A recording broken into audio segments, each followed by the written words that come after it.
Hello guys, this is प्रीति। शुरू करते हैं अपने आज के लेक्चर के साथ। ये हमारा ऑर्गेनोमेटेलिक केमिस्ट्री का 7th लेक्चर है।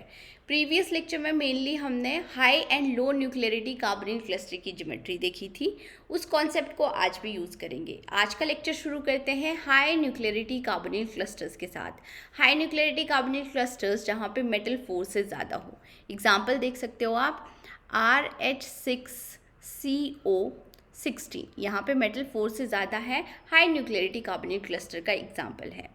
लो न्यूक्लियरिटी कार्बोनिल क्लस्टर में आप स्ट्रक्चर डिटर्मिनेशन के लिए या फिर metal metal bonds find out करने के लिए फॉर्मूला यूज़ करते थे 18 into n minus total valence electrons divided by 2।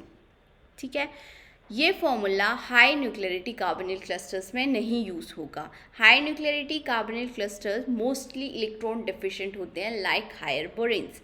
सो यहाँ पे जो स्ट्रक्चर डिटर्मिनेशन होती है, the structure of high nuclearity carbonyl cluster can be determined by skeleton और framework electron counts with the help of Wade's rule. Wade's rule की help से हम यहाँ पे स्ट्रक्चर डिटरमाइन करते हैं स्केलेटन इलेक्ट्रॉन काउंट से या फिर फ्रेमवर्क इलेक्ट्रॉन काउंट से। स्केलेटन इलेक्ट्रॉन काउंट को ही फ्रेमवर्क इलेक्ट्रॉन काउंट बोलते हैं, या फिर इनको केज बॉन्डिंग इलेक्ट्रॉन भी बोल सकते हो और क्लस्टर इलेक्ट्रॉन्स भी बोल सकते हो। ठीक है, तो आपसे स्केलेटन इलेक्ट्रॉन्स के बारे में भी पूछा जा सकता है, फ्रेमवर्क इलेक्ट्रॉन्स के बारे में भी पूछा जा सकता है, केज बॉन्डिंग इलेक्ट्रॉन्स के बारे में भी पूछा जा सकता है।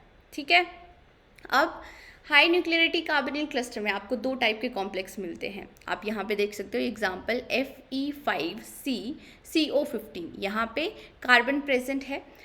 RH6CO16, ये तो नॉर्मल, जैसे कि हमने लो न्यूक्लियरिटी कार्बोनिल क्लस्टर्स देखे थे। अब यहाँ पे ये जो कार्बन है इसको इंटरस्टिशियल कार्बन भी बोलते हैं, इंटरस्टिशियल एटम भी बोलते हैं, या फिर इनकैप्सुलेटेड एटम भी बोलते हैं। सो ये याद रखना, इसको क्या बोलते हैं हम, इनकैप्सुलेटेड एटम। ये इनकैप्सुलेटेड साइट पे प्रेजेंट होगा। अगर इसका स्ट्रक्चर देखें तो इसका स्ट्रक्चर कुछ ऐसा मिलेगा आपको, Fe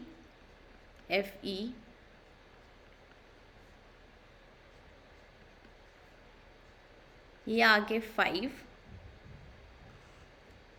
और यहाँ पे कार्बन कहाँ प्रेजेंट होगा, कार्बन ये इनकैप्सुलेटेड साइट पे प्रेजेंट होगा। और ये जो कार्बन है ना, ये इंटरैक्ट करता है सारे एटम्स के साथ। ठीक है, सो यहाँ पे ये जो इंटरैक्शन होती है कार्बन की, वो सारे एटम के साथ होती है। अब ये वाला कॉन्सेप्ट नहीं लगाना कि कार्बन 4 बॉन्ड्स ही फॉर्म कर सकता है, यहाँ पे मेनली इंटरैक्शन पूछी जाएगी। तो यहाँ पे ये जो इंटरैक्शन होती है कार्बन की, सारे एटम्स के साथ होती है। ये इनकैप्सुलेटेड एटम है। ठीक है, ये आगे आपके पास और कौन कौन से हो सकते हैं इनकैप्सुलेटेड एटम, ये भी आपको पता होना चाहिए। जैसे हाइड्रोजन हो सकता है, या फिर कार्बन हो सकता है, या फिर आपके पास नाइट्रोजन, फॉस्फोरस, आर्सेनिक हो सकता है। यहाँ पे आपके पास सल्फर भी हो सकता है। ठीक है, ये इनकैप्सुलेटेड एटम हो सकते हैं। अब जो आपने वेट्स रूल से स्ट्रक्चर डिटरमाइन करना है, उसके लिए या फिर हमने जो skeleton electron pairs find out करने हैं, उसके लिए सबसे पहले आपको टोटल वैलेंस इलेक्ट्रॉन्स काउंट करने पड़ेंगे। टोटल वैलेंस इलेक्ट्रॉन्स जैसे यहाँ पे काउंट करोगे तो बाकी तो सेम ही कॉन्सेप्ट रहेगा। आयरन के वैलेंस इलेक्ट्रॉन देखो, कार्बनिल लिगेंड कितने इलेक्ट्रॉन कॉन्ट्रीब्यूट कर सकता है वो देखो। यहाँ पे कार्बन के पूरे वैलेंस इलेक्ट्रॉन्स लेने हैं। जैसे हाइड्रोजन के पास वैलेंस इलेक्ट्रॉन कितना होगा, 1। कार्बन के पास वैलेंस इलेक्ट्रॉन कितने होंगे, 4। नाइट्रोजन, फॉस्फोरस, आर्सेनिक के साथ के पास वैलेंस इलेक्ट्रॉन्स कितने होते हैं, 5। ठीक है, और यहाँ पे वैलेंस इलेक्ट्रॉन होते हैं 6 सल्फर के पास। ठीक है, सो यहाँ पे आपको क्या करना है कि जब भी टोटल इलेक्ट्रॉन काउंट करना होगा तो इनके जो इनकैप्सुलेटेड एटम है, इनके वैलेंस इलेक्ट्रॉन्स देखने हैं। ठीक है, या आगे आपके पास एग्जाम्पल्स, यहाँ पे एक हाइड्रोजन प्रेजेंट है, इसको क्या बोलेंगे, इनकैप्सुलेटेड एटम। RH6P, यहाँ पे भी एक फॉस्फोरस प्रेजेंट है, तो ये भी आया आपके पास इंटरस्टिशियल एटम या फिर इनकैप्सुलेटेड एटम। यहाँ पे AS इनकैप्सुलेटेड एटम है या फिर इंटरस्टिशियल एटम है। ठीक है। अब एक और बात आपको ध्यान रखनी है कि ये आपके पास दो एग्जांपल्स दिए हुए हैं, Fe5C CO15 और दूसरा एग्जांपल दिया हुआ है H2RuCO18। यहाँ पे कार्बन इनकैप्सुलेटेड एटम है, ठीक है, कार्बन क्या है, इनकैप्सुलेटेड एटम। किसमें है ये, हाई न्यूक्लियरिटी कार्बोनिल क्लस्टर्स की बात कर रहे हैं हम, इन हाई न्यूक्लियरिटी कार्बोनिल क्लस्टर्स। अब क्या H2, ये दोनों हाइड्रोजन इनकैप्सुलेटेड है, क्या हम इनको इनकैप्सुलेटेड बोल सकते हैं? यहाँ पे दो हाइड्रोजन प्रेजेंट है तो उसको इनकैप्सुलेटेड नहीं बोलेंगे, ठीक है। यहाँ पे ये जो हाइड्रोजन होंगे ये ब्रिजिंग हाइड्रोजन होंगे, तो ये बात आपको याद रखनी है। ये क्या है, ब्रिजिंग हाइड्रोजन है, क्योंकि यहाँ पे हाइड्रोजन 2 है तो इसको इनकैप्सुलेटेड नहीं बोलेंगे, ठीक है। और इनकैप्सुलेटेड वाला कॉन्सेप्ट सिर्फ हमें हाई न्यूक्लियरिटी कार्बोनिल क्लस्टर में ही देखना होगा। नेक्स्ट अब हमें हाई न्यूक्लियरिटी कार्बोनिल क्लस्टर का स्ट्रक्चर डिटरमाइन करना होगा। उसके लिए स्केलेटन इलेक्ट्रॉन काउंट देखना पड़ेगा with the help of Wade's rule. Skeleton electron pairs find out करने के लिए आपके पास फॉर्मूला होता है total electron count minus 12n divided by 2। सबसे पहले कोई भी मॉलिक्यूल दिया होगा हाई न्यूक्लियरिटी कार्बोनिल क्लस्टर, उसके total electron count find out करो। 12n, n क्या है यहाँ पे, नंबर ऑफ मेटल्स हैं, डिवाइडेड बाय 2। एग्जाम्पल लेके देख लेते हैं। आपके पास यहाँ पे एग्जाम्पल दिया हुआ है RH6CO60। इसके skeleton electron pairs find out करने हैं तो सबसे पहले आपको वैलेंस इलेक्ट्रॉन पता होने चाहिए, कोर हीर। तो यहाँ पे इसके पास 9 वैलेंस इलेक्ट्रॉन है तो इसके पास भी 9 वैलेंस इलेक्ट्रॉन होंगे। 9 × 6 54 आता है आपके पास, 16 × 2 32 आएगा। यहाँ पे इसको ऐड करते हैं, 6 आ गया, 8 आ गया, 86 टोटल इलेक्ट्रॉन काउंट आ गया आपके पास यहाँ पे। तो 86, 12 × n, 12 × 6 72 होगा, डिवाइडेड बाय 2। 86 माइनस 72 14 आता है, 14 डिवाइडेड बाय 2 7 इलेक्ट्रॉन पेयर आएंगे। तो ये याद रखना है कि ये पेयर है, ठीक है। अब जो क्लासिफिकेशन करनी है, क्लोजो है, नीडो है, अरेक्नो है, वो किसके ऊपर डिपेंड करती है, वो डिपेंड करती है इन स्केलेटन इलेक्ट्रॉन पेयर पे एंड यहाँ पे नंबर ऑफ मेटल्स, ठीक है। तो इसके लिए अब ये फॉर्मूले हैं, ये आपको ध्यान में रखने होंगे कि अगर आपके पास स्केलेटन इलेक्ट्रॉन पेयर आ रहे हैं n-1, तो इसकी क्लासिफिकेशन होती है सुपर क्लोजो, ठीक है। इसकी क्लासिफिकेशन क्या होगी, सुपर क्लोजो होगी। अगर आपके पास number of metal and skeleton electron pair same ही है, n ही है, तो इसको बोलोगे आप हाइपर क्लोजो, हाइपर क्लोजो, ठीक है। n+1 आती है, अगर क्लासिफिकेशन क्या होगी, क्लोजो। n+2 के लिए नीडो, n+3 के लिए अरेक्नो, n+4 के लिए हाइपो एंड n+5 के लिए क्लैडो, ठीक है। यहाँ पे एक और बात आपको ध्यान रखनी होगी कि सुपर क्लोजो में आप देख सकते हो स्केलेटन इलेक्ट्रॉन पेयर कितने हैं, n-1, मतलब यहाँ पे मेटल ग्रेटर देन होगा स्केलेटन इलेक्ट्रॉन पेयर से नंबर ऑफ मेटल, और यहाँ पे number of metal is equal to skeleton electron pair है। और इन दोनों कंडीशन में कैपिंग वाला प्रिंसिपल यूज होता है, ठीक है। कैपिंग क्या है, जैसे हमने मेटल 6 आ रहे थे तो उसके लिए ज्योमेट्री बाय कैप्ड टेट्राहेड्रल भी देखी थी एंड कैप्ड टीबीपी भी देखी थी, ठीक है। तो कैपिंग वाला प्रिंसिपल कहाँ पे यूज़ करना है आपको, जहाँ पे metal greater than skeleton electron pair हो या फिर metal equal to skeleton electron pair हो। और बाकी सारे में, इन सब में आप देख सकते हो कि मेटल यहाँ पे लेस देन होंगे स्केलेटन इलेक्ट्रॉन पेयर से, सो यहाँ पे कैपिंग वाला आप प्रिंसिपल यूज़ नहीं करोगे। Next, number of vertices. Number of vertices find out करने के लिए आपके पास फॉर्मूला होता है स्केलेटन इलेक्ट्रॉन पेयर -1, ठीक है। तो एग्जाम्पल है, यहाँ पे तो हमने ये वाला एग्जाम्पल तो सॉल्व कर ही लिया था। यहाँ पे टोटल वैलेंस इलेक्ट्रॉन आ रहे थे आपके पास 86, और अब कॉन्सेप्ट यूज़ होगा जो हमने कल पढ़ा था। 86 इलेक्ट्रॉन हैं टोटल इलेक्ट्रॉन्स और मेटल 6 हैं, तो यहाँ पे ज्योमेट्री क्या होगी, यहाँ पे ज्योमेट्री 6 के लिए जो मोस्ट कॉमनली यूज़ होती है वो मैंने आपको बताई थी ऑक्टाहेड्रन। तो ज्योमेट्री नीचे लिख दो, यहाँ पे ज्योमेट्री यूज़ होगी ऑक्टाहेड्रन। ठीक है, अब हम स्केलेटन इलेक्ट्रॉन पेयर वाला फॉर्मूला यूज़ करते हैं। यहाँ पे हम देखते हैं कि ज्योमेट्री ऑक्टाहेड्रन ही आ रही है या फिर केपिंग वाला प्रिंसिपल तो नहीं लग रहा। स्केलेटन, ये कैसे पता चलेगा, skeleton electron pairs find out करके पता चलेगा। स्केलेटन इलेक्ट्रॉन पेयर के लिए formula 86 minus 12 into n, 12 into 6 72 divided by 2, 14 divided by 2, 14 divided by 2, यहाँ पे कितने आ रहे हैं, 7 इलेक्ट्रॉन पेयर आ रहे हैं, इलेक्ट्रॉन पेयर आ रहे हैं। ठीक है, अब यहाँ पे नंबर ऑफ मेटल कम है, मेटल लेस देन है स्केलेटन इलेक्ट्रॉन पेयर से, मतलब यहाँ पे नो कैपिंग वाला प्रिंसिपल यूज़ करना है हमने। ठीक है, तो इसीलिए ज्योमेट्री क्या होगी, ऑक्टाहेड्रन होगी, मतलब यहाँ पे ये ऑप्शन करेक्ट है। ठीक है, अगर यहाँ पे आता आपके पास, यहाँ पे कोई एग्जाम्पल होता जहाँ पे metal greater than skeleton electron pair है या metal equal to skeleton electron pair है, वहाँ पे हम कौन सा प्रिंसिपल यूज़ करेंगे, कैपिंग वाला प्रिंसिपल यूज़ करेंगे। वहाँ पे ज्योमेट्री क्या हो सकती है, बाई कैप्ड टेट्राहेड्रल हो सकती है या फिर कैप्ड टीबीपी हो सकती है। ठीक है, नेक्स्ट अब हम क्लासिफिकेशन देखेंगे। आपके पास स्केलेटन इलेक्ट्रॉन पेयर आ रहे हैं 7, नंबर ऑफ मेटल कितने हैं, 6 हैं। तो यहाँ पे आप क्या लिख सकते हो, स्केलेटन इलेक्ट्रॉन पेयर 6 + 1 आ रहा है, n+1 लिख सकते हो, मतलब ये क्लासिफिकेशन आ गई क्लोजो ऑक्टाहेड्रन।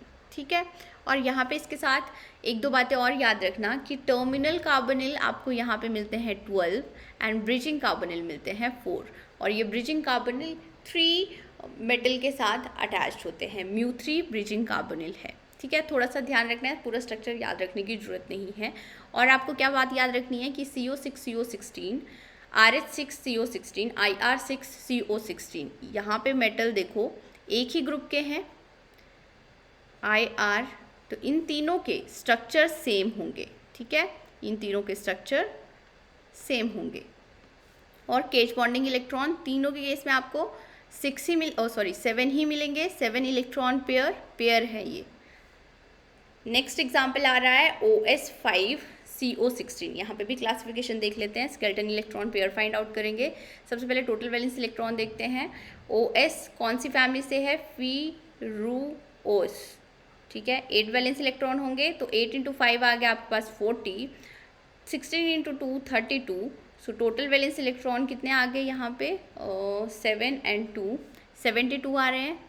अब स्केलेटन इलेक्ट्रॉन पेयर के लिए formula total electron count 72 minus, यहाँ पे आएगा आपके पास 72 माइनस 12 × n, 12 × 5 डिवाइडेड बाय 2, तो यहाँ पे 72 माइनस 12 × 5 60 डिवाइडेड बाय 2, 72 से 60 गए, बचे 12, 12 डिवाइडेड बाय 2 मतलब 6 इलेक्ट्रॉन पेयर आ गए। ठीक है, सो S यहाँ पे आप ध्यान रखना कि S क्या है, स्केलेटन इलेक्ट्रॉन पेयर है या केज बॉन्डिंग इलेक्ट्रॉन पेयर है या फिर cluster electron pair, framework electron pair हो सकते हैं। ठीक है, अब हम क्लासिफिकेशन देखते हैं। क्लासिफिकेशन में देखो नंबर ऑफ मेटल्स कितने हैं, N आपके पास 5 हैं, स्केलेटन इलेक्ट्रॉन पेयर कितने आ रहे हैं, 6 आ रहे हैं। तो इसके लिए अब S = n+1 लिख सकते हो, n+1, यहाँ से गया ये +1, मतलब ये भी क्लासिफिकेशन क्या हुई आपके पास, क्लोज हुई। इसके बाद ज्योमेट्री देखो, अब geometry 72 electron total valence electron आ रहे हैं, मेटल 5 हैं, तो इसके लिए मैंने ज्योमेट्री आपको बताई थी TBP ज्योमेट्री बताई हुई थी। 74 अगर इलेक्ट्रॉन काउंट आए और मेटल 5 हो तो उसके लिए ज्योमेट्री स्क्वायर पिरामिडल होगी, 72 के लिए TBP होगी। ठीक है, अब यहाँ पे ये भी देख सकते हो कि metal less than skeleton electron pairs हैं, तो यहाँ पे नो कैपिंग वाला प्रिंसिपल नहीं लगेगा, TBP ज्योमेट्री आएगी। ठीक है, तो क्लासिफिकेशन क्या आ गई, क्लोजो TBP। नेक्स्ट एग्जाम्पल आ रहा है OS6 CO18, total valence electron count करते हैं। सबसे पहले OS के पास 8 वैलेंस इलेक्ट्रॉन, 8 × 6 48, और 18 इंटू 2 36 आ जाएगा आपके पास, 36 और 14 और 84, टोटल वैलेंस इलेक्ट्रॉन आ गए यहाँ पे 84। और electron pair, skeleton electron pair के लिए फॉर्मूला होता है total electron count minus 12 into n divided by 2। So total electron count आ रहा है 84, ठीक है। 12 इंटू 6 आ गया आपके पास 72 डिवाइडेड बाय 2, 12 डिवाइडेड बाय 2 मतलब यहाँ पे आएंगे 6 electron pair. Skeleton electron pair कितने आ गए 6, फ्रेमवर्क इलेक्ट्रॉन पेयर कितने आ गए 6, केज बॉन्डिंग इलेक्ट्रॉन पेयर कितने आ गए 6, ठीक है। अब यहाँ पे हम देखते हैं, देखो n is equal to s, number of skeleton electron pair and number of metal same ही आ रहे हैं। दैट मीन्स ये क्या होगा आपके पास, इसकी क्लासिफिकेशन क्या होगी, हाइपर क्लोजो, ठीक है। तो अब यहाँ पे आपको ध्यान रखना है इसकी क्लासिफिकेशन क्या है, हाइपर क्लोजो। और n इज इक्वल टू 6 आ रहा है, मतलब यहाँ पे कैपिंग वाला प्रिंसिपल यूज़ होगा, ठीक है, कैपिंग वाला प्रिंसिपल यूज़ होगा। और वैसे भी मैंने आपको बताया था कि जब टोटल वैलेंस इलेक्ट्रॉन 84 आते हैं तो वहाँ पे ज्योमेट्री आएगी आपके पास बाइकैप्ड टेट्राहेड्रन। यहाँ पे ज्योमेट्री क्या आएगी, बाइकैप्ड। मोस्ट ऑफ द बुक्स में आपको बाइकैप्ड दी हुई है, ठीक है। बाइकैप्ड भी हो सकती है, अब क्वेश्चन के ऊपर डिपेंड करेगा कि ऑप्शंस में बाइकैप्ड दी हुई है या फिर मोनोकैप्ड टीपीपी दी हुई है। बाइकैप्ड टेट्राहेड्रल आ गई, ठीक है। कैसी होगी ये, यहाँ पे सबसे पहले टेट्राहेड्रन ड्रॉ करो, कर लिया, और उसके बाद 2 कैप लगा देनी है हमने। यहाँ पे एक कैप लग गई, यहाँ पे एक कैप लग गई, ओके। सो बाकी ये जो 6 एटम्स हैं, मेटल है, ये यहाँ पे आ जाएंगे। और वर्टिसेस भी फाइंड आउट कर सकते हैं, नंबर ऑफ वर्टिसेस, इसके लिए फॉर्मूला होता है skeleton electron pair -1, skeleton electron pair कितने हैं 6 -1, तो ये आ गया आपके पास 5, ठीक है। नेक्स्ट आ रहा है मॉलिक्यूल आपके पास Fe5CO15। सो यहाँ पे भी सबसे पहले टोटल वैलेंस इलेक्ट्रॉन ही काउंट करते हैं। आयरन के पास 8 वैलेंस इलेक्ट्रॉन, 8 इंटू 5 40 आ गया, प्लस कार्बन के अब वैलेंस इलेक्ट्रॉन लिखेंगे, इनकैप्सुलेटेड एटम आ गया आपके पास 15 इंटू 2 30 आ गया, ठीक है। सो यहाँ पे क्या लिख सकते हो आप, ये आ गया 40 और ये आ गया 34। सो यहाँ पे भी टोटल वैलेंस इलेक्ट्रॉन कितने आ रहे हैं अब 74 आ रहे हैं, ठीक है। सो ये आ गया आपके पास 74। Skeleton electron pair find out करते हैं जल्दी से। 74 माइनस 5 इंटू 12 60 डिवाइडेड बाई 2, तो 14 डिवाइडेड बाई 2 यहाँ पे आ रहे हैं 7 इलेक्ट्रॉन पेयर, 7 इलेक्ट्रॉन पेयर, ठीक है। सो यहाँ पे स्केलेटन इलेक्ट्रॉन पेयर 7 को कैसे लिख सकते हो आप, 5 + 2 मतलब n + 2 लिखोगे, और n + 2 है तो क्लासिफिकेशन क्या होगी, नीडो, ठीक है, नीडो क्लासिफिकेशन है। और यहाँ पे देखो इलेक्ट्रॉन काउंट कितना आ रहा है 74 आ रहा है, ठीक है। 74 इलेक्ट्रॉन काउंट के लिए हम क्या यूज़ करते थे, स्क्वायर पिरामिडल ज्योमेट्री, तो ये आ गई classification square pyramidal, square pyramidal. अब यहाँ पे हम स्ट्रक्चर ड्रॉ करके देख लेते हैं। आयरन आ गया, 5 आयरन है, ये हमने लिख दिए, 1 कार्बन इनकैप्सुलेटेड है, और यहाँ पे स्क्वायर पिरामिडल ज्योमेट्री है, स्क्वायर पिरामिडल ज्योमेट्री ये आ गई ऐसे, कार्बन यहाँ पे इनकैप्सुलेटेड है, और यहाँ पे इंटरैक्शन कार्बन के साथ 5 मेटल्स के साथ होगी, ठीक है, ये ध्यान में रखना। All metals are coordinated with encapsulated carbon. Next example देख लेते हैं। नेक्स्ट एग्जाम्पल अगर आप H2Ru 6CO18 का लेते हैं, यहाँ पे भी टोटल वैलेंस इलेक्ट्रॉन काउंट करो सबसे पहले। अब H के लिए तो 1 वैलेंस इलेक्ट्रॉन है, 1 × 2 2 आ जाएगा। Ru के लिए 8 × 6 आपके पास आ गया 48 प्लस यहाँ पे आ गया 18 इंटू 2 36, 50 प्लस 36 86 इलेक्ट्रॉन काउंट आ रहा है अब 86। ठीक है, skeleton electron pairs find out कर लेते हैं। Formula total valence electron 86 minus metal कितने हैं 6 है, 6 12 का 72 आ गया डिवाइडेड बाय 2, मतलब यहाँ पे आएगा 14 divided by 2, 7 electron pair. 7 electron pair आ रहे हैं, मतलब 7 क्या है, अब नंबर ऑफ मेटल्स कितने हैं यहाँ पे, मेटल हैं 6 और इसको क्या लिखोगे +1, मतलब यहाँ पे क्या है n+1 है, तो क्लासिफिकेशन क्या हो सकती है n+1 के लिए क्लोजो क्लासिफिकेशन है। और यहाँ पे इलेक्ट्रॉन काउंट कितना आ रहा है 86, और 86 के लिए अब आपको मैंने क्या बताया था कि ज्योमेट्री होगी ऑक्टाहेड्रन। और कैसे देख सकते हो, यहाँ पे skeleton electron pair greater than है मेटल, सो यहाँ पे आपके पास कैपिंग वाला प्रिंसिपल नहीं लगेगा। कैपिंग के लिए 84 इलेक्ट्रॉन्स आने चाहिए, वैसे भी आप ध्यान में भी रख सकते हो। और यहाँ पे क्लोजो ऑक्टाहेड्रन स्ट्रक्चर आ गया। ठीक है, नेक्स्ट अब और भी एग्जांपल ले सकते हैं हम। आपकी बुक में, रेफरेंस बुक में क्या क्या दिया हुआ है वो ध्यान में रखना बस। जो भी रेफरेंस बुक में एग्जांपल दिए हुए हैं उनको सॉल्व करते जाओ। यहाँ पे नंबर ऑफ वर्टिसेस भी फाइंड आउट कर सकते हैं। नंबर ऑफ वर्टिसेस,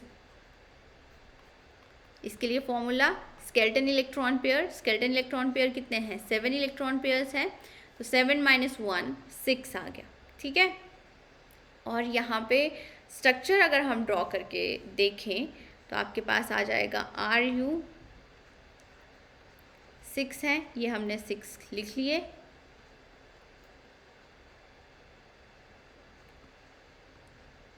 वैसे यहाँ पे स्ट्रक्चर के बारे में ज़्यादा पूछा नहीं जाता है। जो ब्रिजिंग कार्बोनिल है, टर्मिनल कार्बोनिल है, वो किसके केस में पूछे जाते हैं, लो न्यूक्लियरिटी कार्बोनिल क्लस्टर के बारे में ही पूछे जाते हैं। ठीक है, और यहाँ पे ये जो ब्रिजिंग होंगे ना, हाइड्रोजन की ब्रिजिंग जो होगी, ये वाले अब H2 इनकैप्सुलेटेड एटम नहीं है, ये क्या है ब्रिजिंग पोजीशन पे होंगे। सो और इनकी ब्रिजिंग होगी तीनों मेटल के साथ। ठीक है, यहाँ पे भी होगी और दूसरा H लगा लो यहाँ पे, तो ये 3 मेटल μ3 ब्रिज्ड है। ठीक है, हाइड्रोजन चाहे μ3 हो, μ2 हो या फिर टर्मिनल पे हो, एक इलेक्ट्रॉन ही काउंट करता है। सो यहाँ पे और आप क्या लिख सकते, आप इसको थोड़ा सा, ये आ गया, ये आ गया,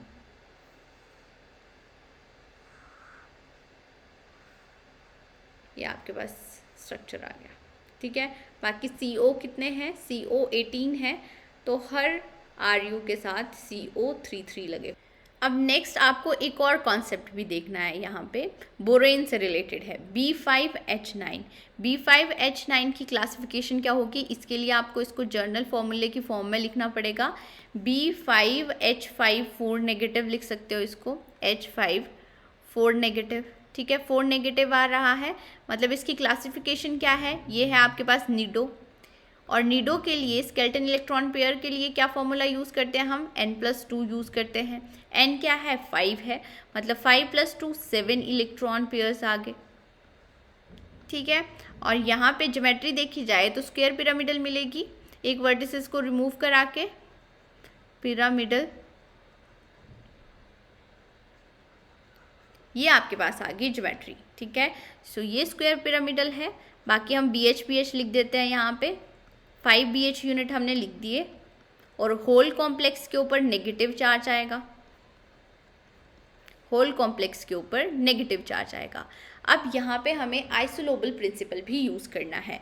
अगर BH यूनिट को सब्सटीट्यूट कराना होगा, ठीक है, तो इसके पास वैलेंस इलेक्ट्रॉन कितने हैं, 4 वैलेंस इलेक्ट्रॉन है, 3 + 1, और 4 वैलेंस इलेक्ट्रॉन किसके साथ आइसोलोबल होगा, अगर हमें ऑर्गेनोमेटेलिक फ्रेगमेंट के साथ सब्स्टिट्यूट कराना है तो 14 इलेक्ट्रॉन आने चाहिए।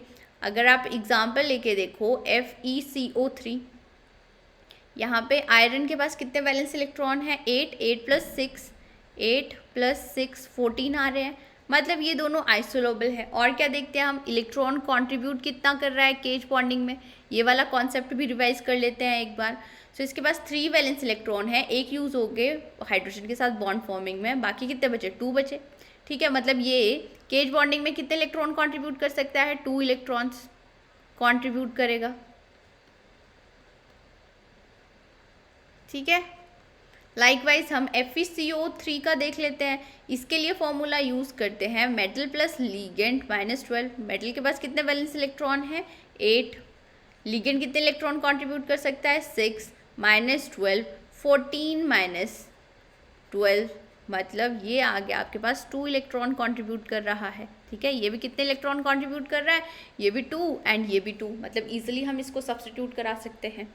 ठीक है, सो यहाँ पे हमने क्या किया, एक BH यूनिट को हम सब्स्टिट्यूट करा रहे हैं। ठीक है, एक BH यूनिट को हम सब्स्टिट्यूट कराएंगे और उसके बाद आपके पास स्ट्रक्चर क्या आ जाएगा वो देख लेते हैं। यहाँ पे FeCO3 आ गया, बाकी BH वैसे ही रहेंगे। यहाँ पे BH लिख दिया, यहाँ पे BH लिख दिया एंड यहाँ पे BH लिख दिया, ये आ गया। ठीक है, 4 नेगेटिव है। अब हमने क्या किया कि ये जो 4 BH हैं, 4 BH को सब्स्टिट्यूट करा दिया 4 FeCO3 यूनिट से। 4 Fe3CO यूनिट से अगर हम यहाँ पे सब्स्टिट्यूट कराते हैं इसको, तो आपके पास स्ट्रक्चर कैसा आ जाएगा, FeCO3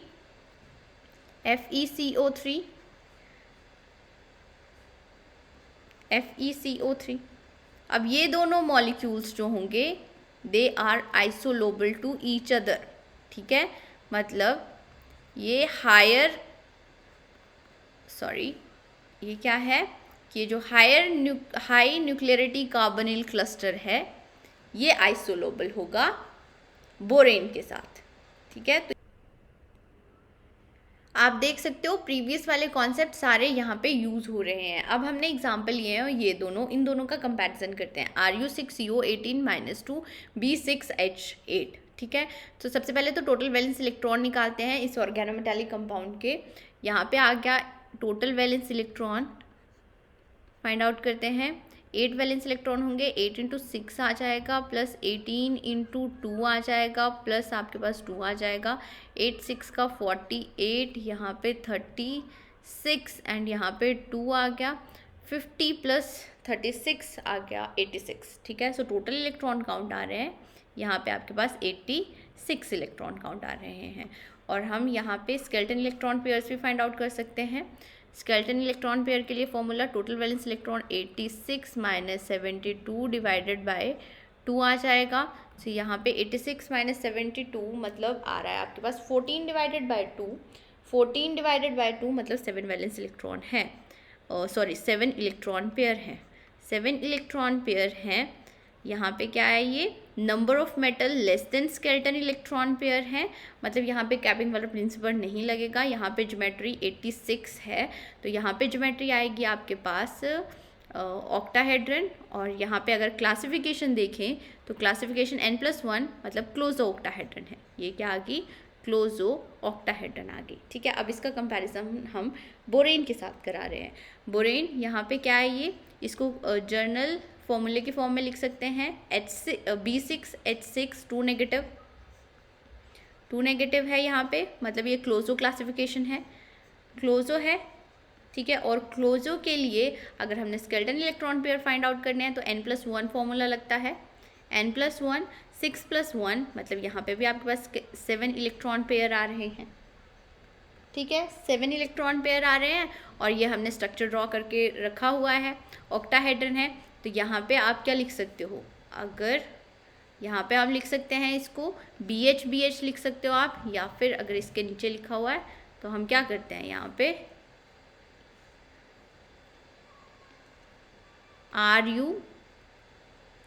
RuCO3 लिख सकते हो आप।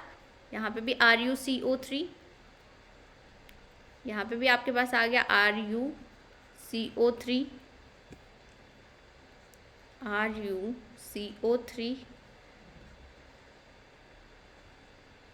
CO3 आ गया। टोटल इलेक्ट्रॉन काउंट करके देख सकते हो आप। Ru के लिए 8 वैलेंस इलेक्ट्रॉन, 8 + 6 14 इलेक्ट्रॉन आ रहे हैं। 14 इलेक्ट्रॉन किसके आइसोलोबल होगा? 4 इलेक्ट्रॉन के आइसोलोबल होगा। 4 इलेक्ट्रॉन के आइसोलोबल होगा तो यहाँ पे भी आप क्या कर सकते हो, इसको RuCO3 को ईजिली सब्स्टिट्यूट करा सकते हो BH के साथ, ठीक है।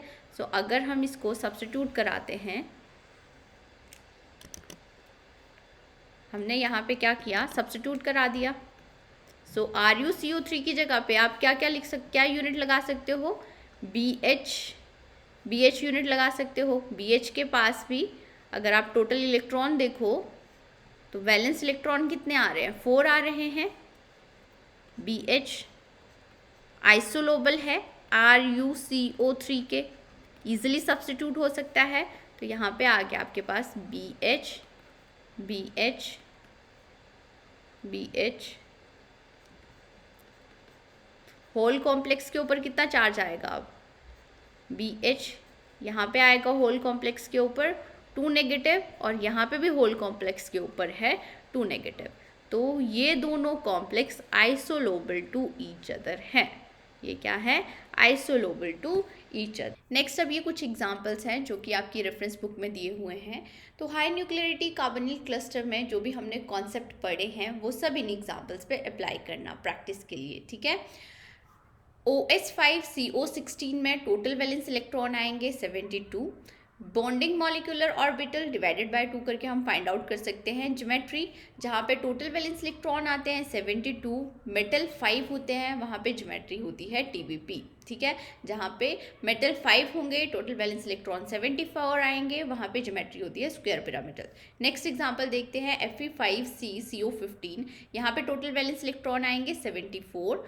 37 बॉन्डिंग मॉलिक्यूलर ऑर्बिटल आएंगे, डिवाइडेड बाय 2 करके आप इजीली फाइंड आउट कर सकते हो। ज्योमेट्री अब यहाँ पे आएगी स्क्वायर पिरामिडल, ठीक है। मेटल कितने हैं? 5 है, टोटल वैलेंस इलेक्ट्रॉन 74 है, तो इसके लिए ज्योमेट्री आएगी स्क्वायर पिरामिडल। इसके साथ साथ आप केज बॉन्डिंग इलेक्ट्रॉन्स भी फाइंड आउट करना और क्लासिफिकेशन भी फाइंड आउट करना। कार्बन यहाँ पे इनकैप्सुलेटेड एटम है या फिर इंटरस्टिशियल एटम भी हम इसको बोल सकते हैं। नेक्स्ट एग्जाम्पल है आपके पास, यहाँ पे टोटल वैलेंस इलेक्ट्रॉन आएंगे 84 और बॉन्डिंग मॉलिक्यूलर ऑर्बिटल आएंगे 42। अब यहाँ पे बाई कैप्ड टेट्राहेड्रल ज्योमेट्री होगी, ठीक है। यहाँ पे मेटल 6 हैं, टोटल वैलेंस इलेक्ट्रॉन आपके पास 84 आ रहे हैं, बाई कैप्ड टेट्राहेड्रल ज्योमेट्री है।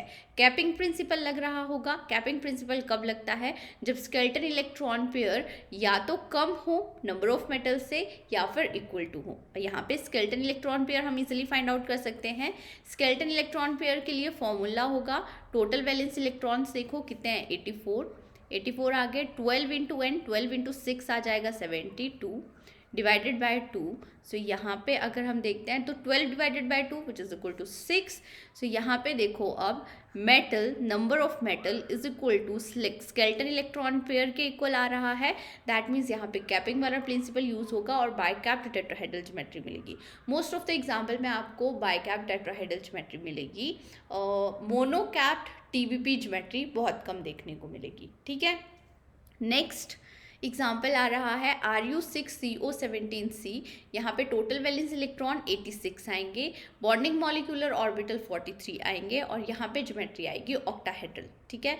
ऑक्टाहेड्रल ज्योमेट्री क्यों आ रही है? मेटल तो यहाँ पे भी 6 ही हैं, क्योंकि हमें यहाँ पे देखना है स्केलेटन इलेक्ट्रॉन पेयर्स निकाल के। स्केलेटन इलेक्ट्रॉन पेयर के लिए फॉर्मूला क्या होगा? 86 टोटल वैलेंस इलेक्ट्रॉन माइनस 12 × 6 72 आ जाएगा डिवाइडेड बाय 2। सो ये आ रहा है 14 डिवाइडेड बाय 2 7। तो यहाँ पे skeleton electron pair greater than metal है तो कैपिंग वाला प्रिंसिपल नहीं लगेगा, ज्योमेट्री आपकी ऑक्टाहेड्रल आएगी। तो 86 इलेक्ट्रॉन काउंट के लिए ज्योमेट्री ऑक्टाहेड्रल होगी जब मेटल आपके पास 6 है। नेक्स्ट एग्जाम्पल देख लेते हैं RH6CO15C 2 नेगेटिव, यहाँ पे टोटल वैलेंस इलेक्ट्रॉन आ रहे हैं 90 के लिए बॉन्डिंग मॉलिक्यूलर ऑर्बिटल होंगे 45 और यहाँ पे मेटल 6 हैं और टोटल वैलेंस इलेक्ट्रॉन 90 आ रहे हैं तो ज्योमेट्री होती है ट्रायगोनल प्रिज्म, ठीक है। प्रिज्मेटिक या फिर प्रिज्म दी हुई होगी। नेक्स्ट एग्जांपल है RH7CO16 3 नेगेटिव।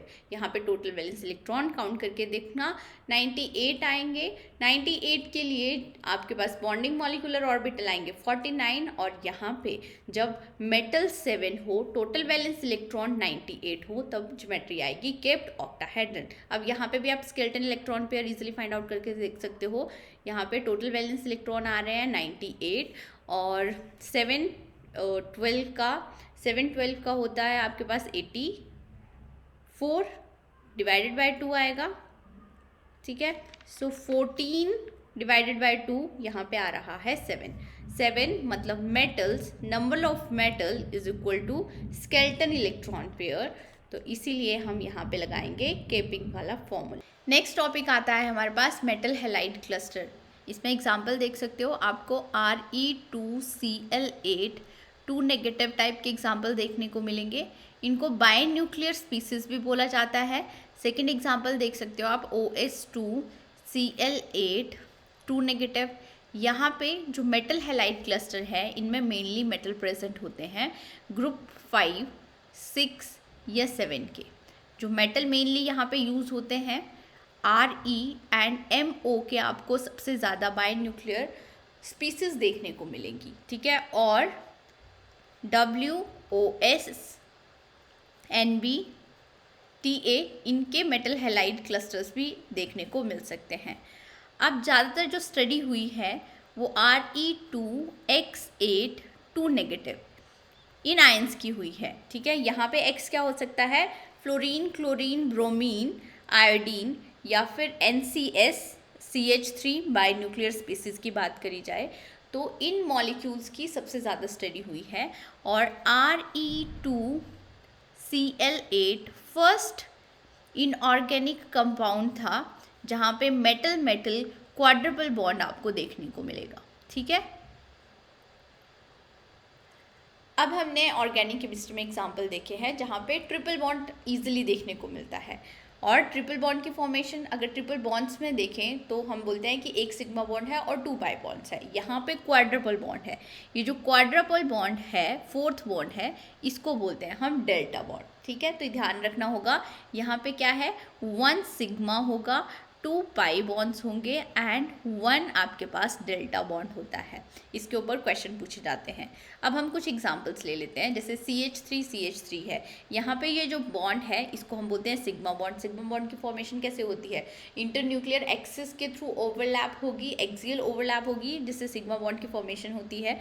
अब I2 का अगर हम एग्जाम्पल ले तो ये भी एक बॉन्ड है, यहाँ पे भी सिग्मा बॉन्ड है। ऑर्गेनोमेटालिक कंपाउंड्स में ये MN जो बॉन्ड है इसको भी हम सिग्मा बॉन्ड ही बोलेंगे, ठीक है। MnCO5 को इजीली सब्स्टिट्यूट कराया जा सकता है I के साथ। यहाँ पे नेक्स्ट अगर टाइप के एग्जांपल्स लेते हैं तो यहाँ पे आपको एक सिग्मा बॉन्ड देखने को मिलेगा, एक पाई बॉन्ड। पाई बॉन्ड की फॉर्मेशन कैसे होती है, साइड वाइज ओवरलैप से होती है। यहाँ पे भी आपको एक सिग्मा बॉन्ड देखने को मिलेगा, एक पाई बॉन्ड देखने को मिलेगा। और ये ऑर्गेनोमेटालिक स्पीसीज का एग्जाम्पल आ गया। यहाँ पे भी एक आपको सिग्मा बॉन्ड देखने को मिलेगा और एक पाई बॉन्ड देखने को मिलेगा।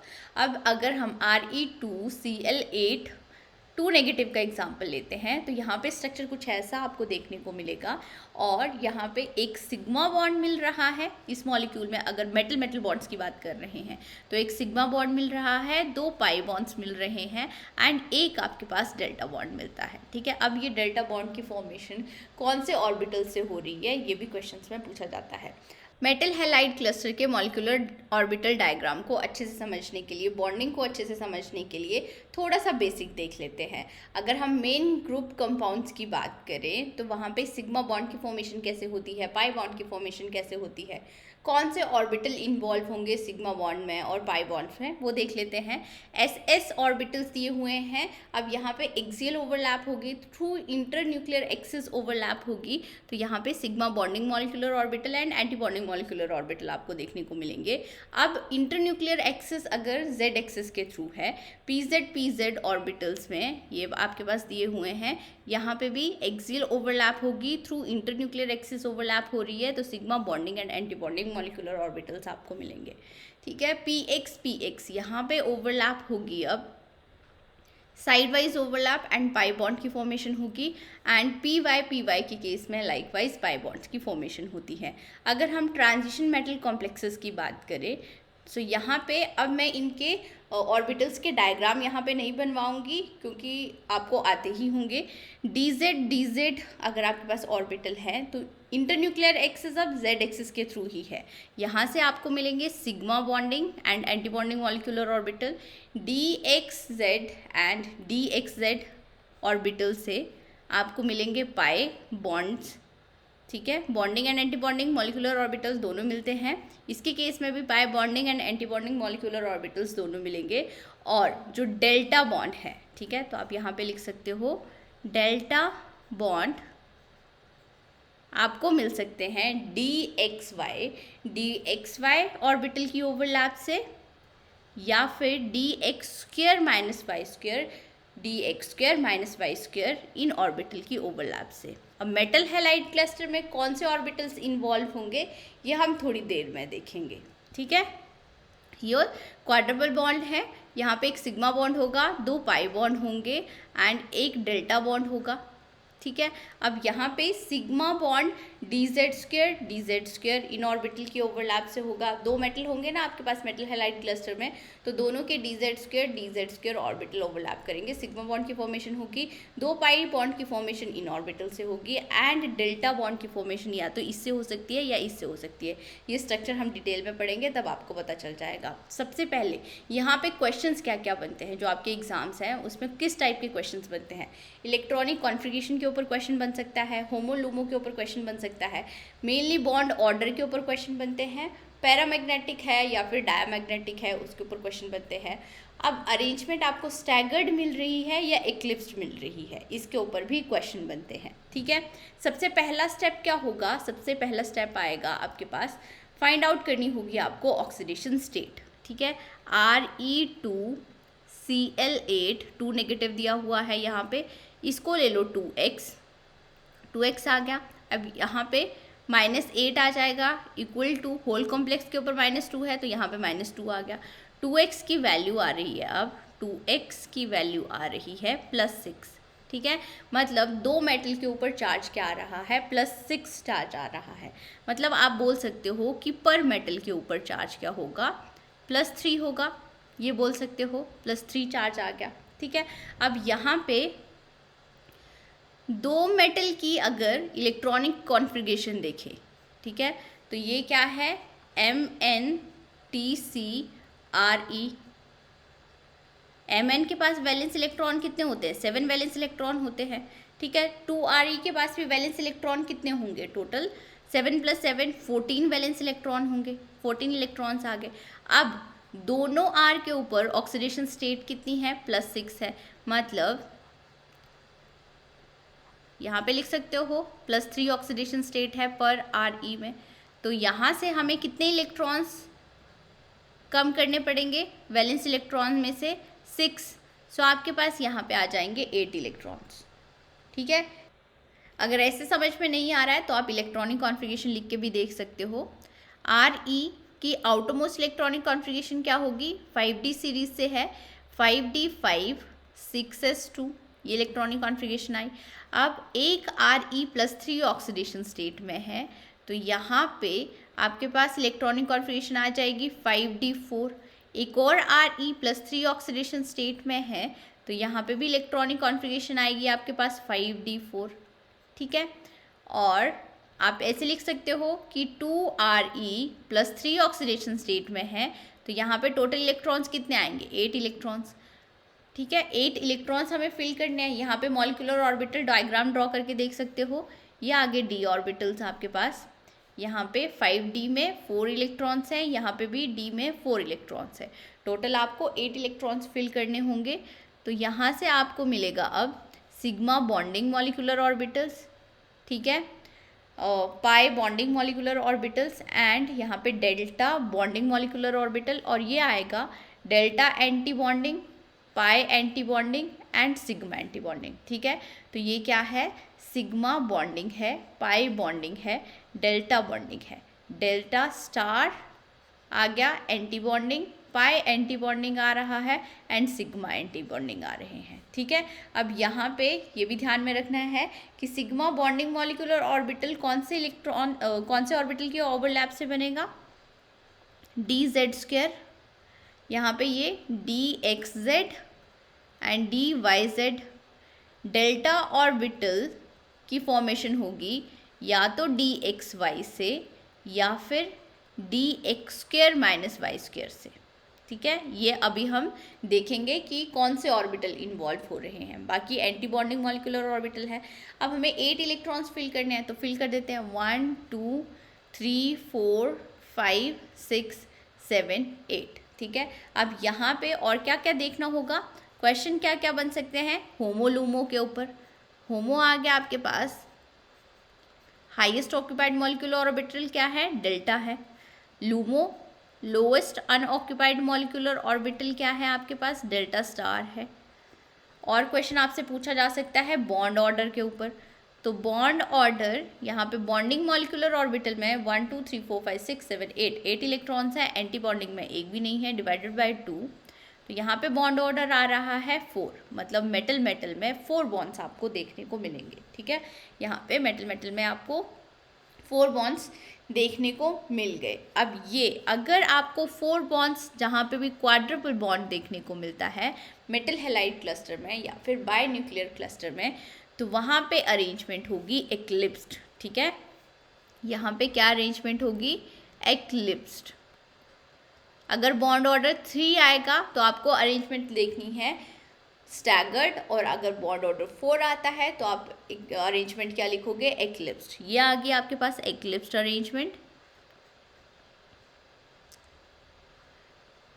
यहाँ पे प्लेन ऑफ सिमेट्री प्रेजेंट है, यहाँ पे पॉइंट ग्रुप क्या आ जाएगा, एक्लिप्स्ड है तो D4H पॉइंट ग्रुप आता है, हॉरिजॉन्टल प्लेन प्रेजेंट होगा, D4H H आपके पास आएगा पॉइंट ग्रुप, ठीक है। और यहाँ पे आप देख सकते हो कि this is diamagnetic in nature, ये क्या है, डायमैग्नेटिक है। अब डायमैग्नेटिक है, still this is coloured in nature, ये क्या होता है, रॉयल ब्लू कलर का होता है, रॉयल ब्लू कलर का होता है। किसकी वजह से, यहाँ पे ट्रांजिशन हो रही है, ट्रांजिशन होंगी, इलेक्ट्रॉन की ट्रांजिशन होगी, कहाँ से कहाँ तक, डेल्टा टू डेल्टा स्टार, यहाँ पे ट्रांजिशन हो सकती है, अलाउड ट्रांजिशन है, जिसकी वजह से ये रॉयल ब्लू कलर दिखाएगा। अब ये जो ज्योमेट्री है, ये आपको ये जो ज्योमेट्री मिल रही है ये वाली, ये स्क्वायर प्लेनर है, ये क्या है, स्क्वायर प्लेनर स्ट्रक्चर है, ये है आपके पास स्क्वायर प्लेनर स्ट्रक्चर। और स्क्वायर प्लेनर स्ट्रक्चर के लिए हाइब्रिडाइजेशन क्या होती है, DsP2 हाइब्रिडाइजेशन होगी।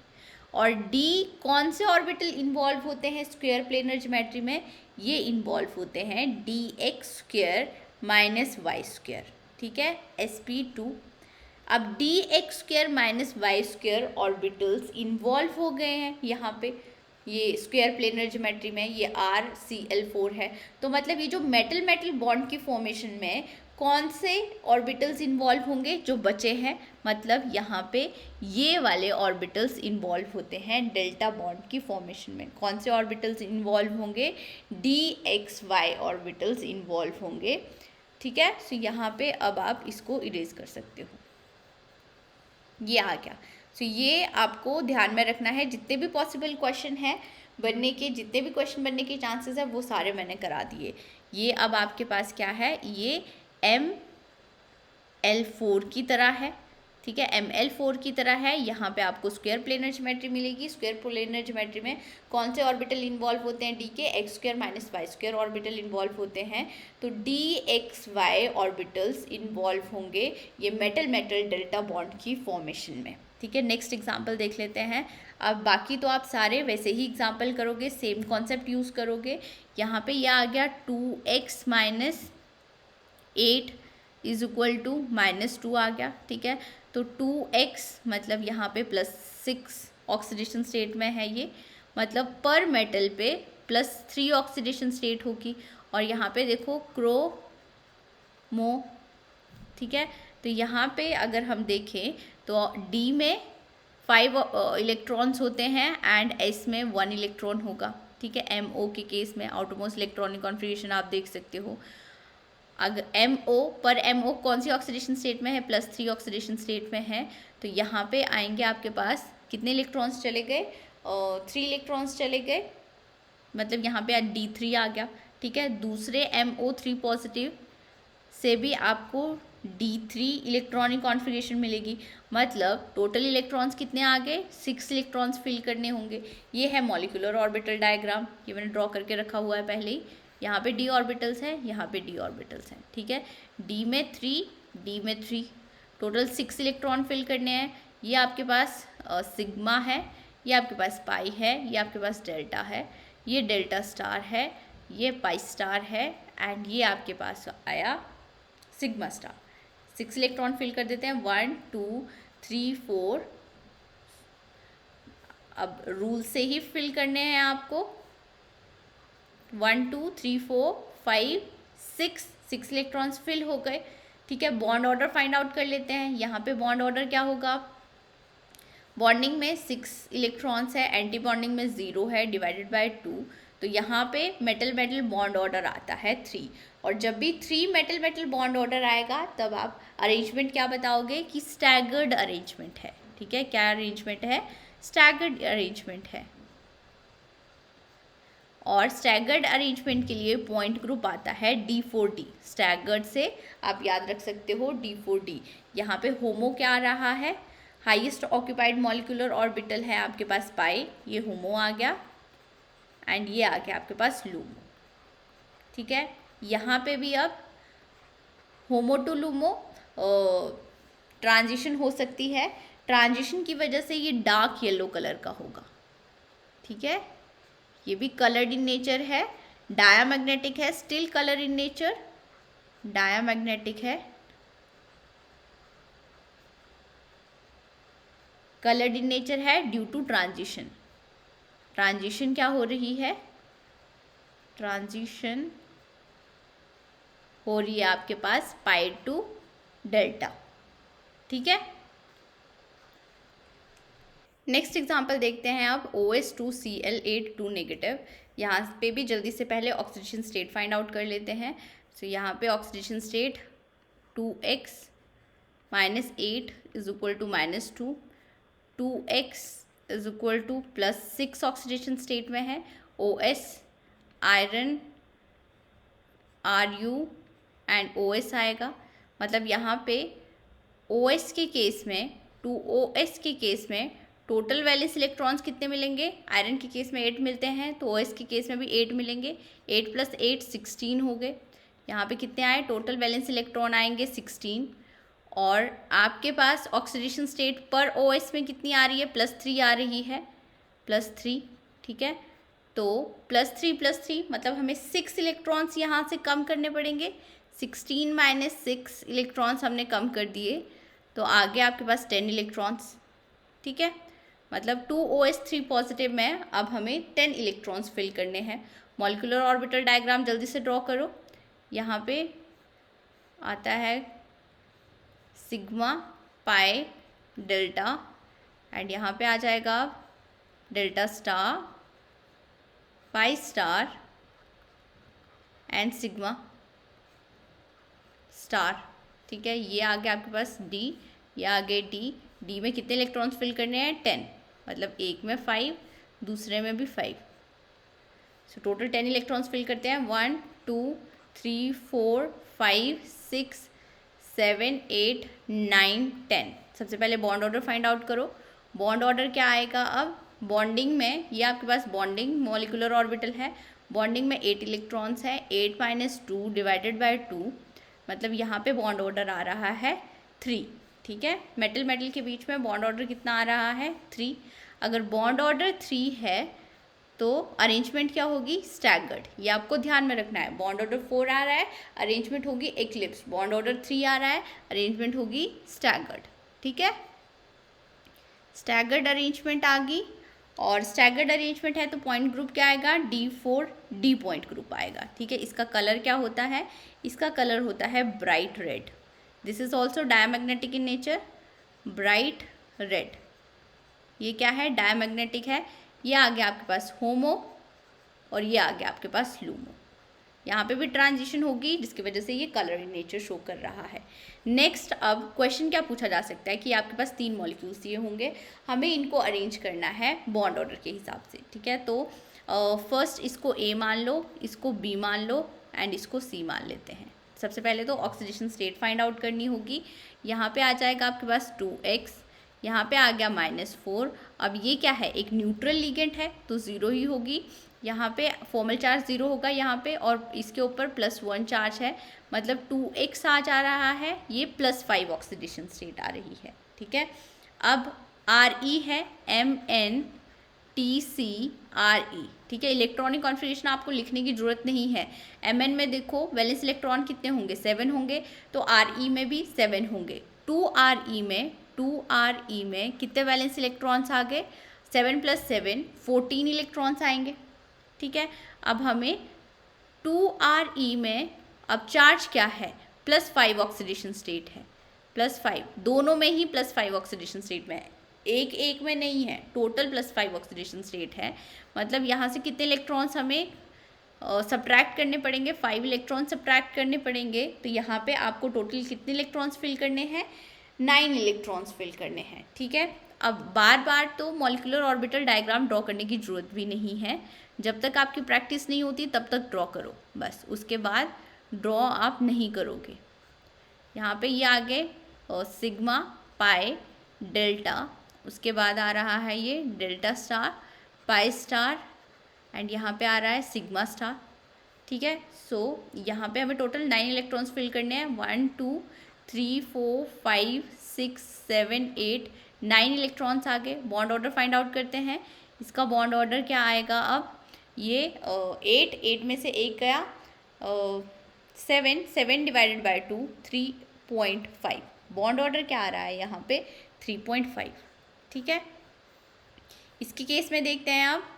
सबसे पहले ऑक्सीडेशन स्टेट फाइंड आउट करते हैं, 2x - 4 = +2 आ गया। ठीक है, 2x आ रहा है +6, मतलब x पर मेटल पे +3 ऑक्सीडेशन स्टेट है। अब 2r के पास Re के पास कितने इलेक्ट्रॉन्स है, 14 इलेक्ट्रॉन्स है, तो यहाँ पे 2Re पर Re कौन सी ऑक्सीडेशन स्टेट में है, +3 ऑक्सीडेशन स्टेट में है। तो टोटल यहाँ से हमें कितने इलेक्ट्रॉन्स सब्ट्रैक्ट करने पड़ेंगे, 6 इलेक्ट्रॉन्स सब्ट्रैक्ट करने पड़ेंगे। ठीक है, 14 में से 6 गए, बचे 8 इलेक्ट्रॉन्स। अब 8 electrons of total bonding molecular orbital में फिल होंगे, तो बॉन्ड ऑर्डर आप इजीली फाइंड आउट कर सकते हो। बॉन्ड ऑर्डर यहाँ पे आ जाएगा 8 - 0 डिवाइडेड बाई 2, 8 डिवाइडेड बाई 2, मतलब यहाँ पे क्वाड्रपल बॉन्ड आपको मिलेंगे। ठीक है, उसके बाद यहाँ पे देख लेते हैं, यह आ गया 2x - 4 = +3। ठीक है, तो यहाँ पे आ रहा है 2x = यहाँ पे दूसरी तरफ चला जाएगा, ये +7 आ जाएगा। ठीक है, 2Re के पास कितने वैलेंस इलेक्ट्रॉन है, 14 इलेक्ट्रॉन है। अब +7 ऑक्सीडेशन स्टेट में हमें 14 - 7 करने पड़ेंगे, मतलब टोटल आपको कितने इलेक्ट्रॉन्स फिल करने पड़ेंगे, 7 इलेक्ट्रॉन्स फिल करने पड़ेंगे। ठीक है, मतलब बॉन्ड ऑर्डर क्या होगा, बॉन्डिंग मॉलिक्यूलर ऑर्बिटल में 7 इलेक्ट्रॉन्स है, तो बॉन्ड ऑर्डर क्या आ जाएगा आपके पास, 7 डिवाइडेड बाय 2 3.5। ठीक है, बॉन्ड ऑर्डर क्या आ गया, 3.5, मतलब B का बॉन्ड ऑर्डर सबसे ज़्यादा है। अगर बॉन्ड ऑर्डर का हम लिखते हैं अरेंजमेंट, तो बॉन्ड ऑर्डर B की सबसे ज़्यादा है 4, देन आपकी A की एंड C के लिए इक्वल बॉन्ड ऑर्डर है। ठीक है, लाइकवाइज आप ये क्वेश्चन भी सॉल्व कर सकते हो। अब यहाँ पे ये बाय न्यूक्लियर स्पीसीज़ है, इसके केस में भी अब यहाँ पे सबसे पहले आपको पता होना चाहिए कि इसके ऊपर फॉर्मल चार्ज कितना आएगा। ठीक है, HPO4, तो PO4 3 नेगेटिव होता है, हमें पता है ये, और अगर H है तो मतलब यहाँ पे 2 नेगेटिव आएगा, H 2 नेगेटिव। ऑर्थोफोस्फोरिक एसिड CII, ये यहाँ पे O, यहाँ पे O नेगेटिव एंड यहाँ पे OH। ठीक है, तो होल कॉम्प्लेक्स के ऊपर चार्ज कितना आएगा, -2 फॉर्मल चार्ज आ रहा है, तो यहाँ पे आएगा 2x, -2 × 4 -8 इज इक्वल टू -4 आ रहा है ये, ठीक है। मतलब यहाँ पे ऑक्सीडेशन स्टेट के लिए 2x, यहाँ पे -4 +4 ऑक्सीडेशन स्टेट आ गई, ठीक है। पर MO पे ऑक्सीडेशन स्टेट आपको मिल रही है +4, तो एक पे के ऊपर कितनी ऑक्सीडेशन स्टेट मिलेगी, +2 मिलेगी, ठीक है। अब MO के पास वैलेंस इलेक्ट्रॉन कितने होते हैं, 6, CrMO W, यहाँ पे D में 5 एंड S में 1 इलेक्ट्रॉन, 6 वैलेंस इलेक्ट्रॉन है, तो 2MO के लिए टोटल वैलेंस इलेक्ट्रॉन आपके पास आएंगे 12। अब यहाँ पे 2MO पर MO +2 ऑक्सीडेशन स्टेट में है, तो 12 - 4 यहाँ पे कितने आ गए, 8 इलेक्ट्रॉन्स। अगर 8 इलेक्ट्रॉन्स है, अब तो आपके दिमाग में रह जाना चाहिए बॉन्डिंग मॉलिक्यूलर ऑर्बिटल्स में 8 इलेक्ट्रॉन्स ही आ रहे हैं, मतलब बॉन्ड ऑर्डर कितना आएगा, यहाँ पे बॉन्ड ऑर्डर आ जाएगा 4, ठीक है। और इस एग्जाम्पल के लिए देख लेते हैं, ये आ गया 2x - 8। अगर आपने ऑक्सीडेशन स्टेट करेक्ट निकाल ली ना, तो बाकी तो आप इजीली कर सकते हो, -3, मतलब 2x आ रहा है आपके पास, -3 + 8 मतलब ये +5 ऑक्सीडेशन स्टेट है, ठीक है। सो 2MO के पास वैलेंस इलेक्ट्रॉन आ रहे हैं 12, और हमें +5 ऑक्सीडेशन स्टेट है, तो -5 करना पड़ेगा यहाँ पे। 12 - 5 करो, यहाँ पे हमें कितने इलेक्ट्रॉन्स फिल करने होंगे, 7 इलेक्ट्रॉन्स फिल करने होंगे। 7 इलेक्ट्रॉन्स बॉन्डिंग मॉलिक्यूलर ऑर्बिटल में ही जाएंगे, 7 / 2 बॉन्ड ऑर्डर आ जाएगा आपके पास 3.5, बॉन्ड ऑर्डर क्या आ जाएगा यहाँ पे, 3.5, ठीक है। लाइकवाइज यहाँ पे देखते हैं 2x - 8 इज इक्वल टू -2 आया, मतलब 2x + 6 ऑक्सीडेशन स्टेट में है, 2MO के पास 12 वैलेंस इलेक्ट्रॉन्स हैं, तो +6 ऑक्सीडेशन स्टेट में 12 - 6 मतलब हमें यहाँ पे फिल करने होंगे कितने इलेक्ट्रॉन्स, 6 इलेक्ट्रॉन्स फिल करने होंगे, बॉन्डिंग मॉलिक्यूलर ऑर्बिटल में ही जाएंगे, तो यहाँ पे बॉन्ड ऑर्डर क्या आ जाएगा आपके पास, 3, ठीक है। सो इसको A मान लो, इसको B मान लो, इसको C मान लो, बॉन्ड ऑर्डर आ गया A का सबसे ज़्यादा होगा, देन B का, देन आपके पास C का। बॉन्ड ऑर्डर और बॉन्ड लेंथ का इन्वर्स रिलेशनशिप है, तो आपसे कुछ भी पूछा जा सकता है बॉन्ड ऑर्डर के बारे में भी और बॉन्ड लेंथ के बारे में भी। अब ये देखो यहाँ पे मेटल कार्बोनिल से आपके पास ये बाइनरी न्यूक्लियर आयंस की फॉर्मेशन भी हो सकती है, ठीक है। मतलब हेलाइड की जगह पे अब कोई और आपके पास लीगेंड भी यहाँ पे लगा हुआ हो सकता है। तो यहाँ पे भी अगेन सेम कॉन्सेप्ट ही यूज़ करना है आपको। ये क्वेश्चन आपका जो रिसेंट गेट 2022 में जो गेट है उसमें क्वेश्चन पूछा गया था कि इस मॉलिक्यूल में कितने number of sigma, pi and delta bonds आपको मिलेंगे, ठीक है। तो बॉन्ड ऑर्डर फाइंड आउट कर लेते हैं हम इजीली। यहाँ पे देखो, यहाँ पे ये 2x है, फॉर्मल चार्ज यहाँ पे -1 आएगा, -4 इज इक्वल टू 0, मतलब यहाँ पे 2x है, ये किस ऑक्सीडेशन स्टेट में है, +4 ऑक्सीडेशन स्टेट में है। सो MO के पास वैलेंस इलेक्ट्रॉन कितने होंगे, again CrMO total valence electron होते हैं 6, मतलब यहाँ पे 2MO के पास कितने वैलेंस इलेक्ट्रॉन हैं, 6 वैलेंस इलेक्ट्रॉन है, 6 + 6 12 आ जाएगा, ठीक है। तो यहाँ पे टोटल कितने वैलेंस इलेक्ट्रॉन हुए, 12 इलेक्ट्रॉन हुए। 12 से हमें कितने सब्ट्रैक्ट करने हैं, 4 सब्ट्रैक्ट करने हैं, 12 - 4 इलेक्ट्रॉन्स, मतलब यहाँ पे कितने इलेक्ट्रॉन्स आ रहे हैं आपके पास, 8 इलेक्ट्रॉन्स आ रहे हैं, 8 इलेक्ट्रॉन्स आ रहे हैं।